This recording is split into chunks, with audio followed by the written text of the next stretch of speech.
আমাদের আরেক ভাই জানতে চেয়েছেন ইতিকাফ সম্পর্কে, ইতিকাফের ফজিলত সম্পর্কে। জি, প্রিয় ভাই, খুবই চমৎকার একটি প্রশ্ন করেছেন। ইতিকাফ মাহ রমাদানের শেষ দশকে ইতিকাফ করা এটা সুন্নাহ। রাসূল করিম সাল্লাল্লাহু আলাইহি ওয়াসাল্লাম আ প্রত্যেক রমাদানের শেষ দশকে তিনি ইতিকাফ করতেন। ইতিকাফের অনেক, অনেক ফজিলত রয়েছে। রাসূল করিম সাল্লাল্লাহু আলাইহি ওয়াসাল্লাম বলেছেন, কোন ব্যক্তি যদি আল্লাহর জন্য একদিনও ইতিকাফ করে, আল্লাহ সুবহানাহু ওয়া তাআলা তাকে জাহান্নাম থেকে ৩ খন্দক তাকে দূরে নিয়ে যাবেন। এক খন্দকের দূরত্ব হচ্ছে পূর্ব থেকে পশ্চিম পর্যন্ত। সুবহানাল্লাহ, সুবহানাল্লাহ।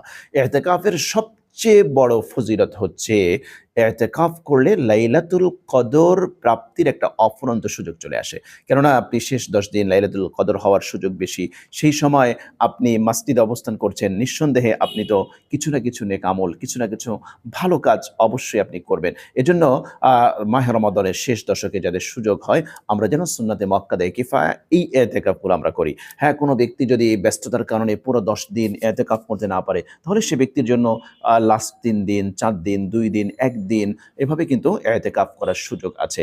ইতিকাফ করা মানে হচ্ছে দুনিয়ার সমস্ত কিছু থেকে বিমুখ হয়ে আল্লাহর কাছে নিজেকে সঁপে দেওয়া। আল্লাহকে পাওয়ার, আল্লাহর ইবাদত বন্দেগী করার সুযোগ লাভ করা। এজন্য যাদের সুযোগ হয় আমরা মাহে রমাদানের শেষ দশকে আমরা ইতিকাফ করার জন্য আমরা চেষ্টা করব ইনশাআল্লাহ। আল্লাহ রাব্বুল আলামিন আমাদেরকে তৌফিক দান করেন।